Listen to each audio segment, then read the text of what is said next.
I've been a strong, clear voice for the people of Arfon over the past 5 years. Health is a priority for us all. I want to carry on my work of getting a full medical school for Bangor so that we are training the doctors of the future.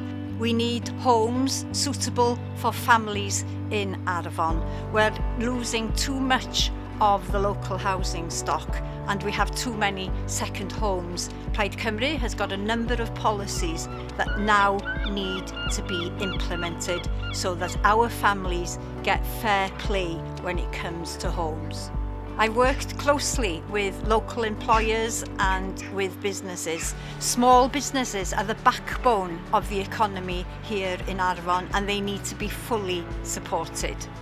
I've been privileged to represent the Arfon constituency over the past 5 years and to work on behalf of the people with whom I grew up.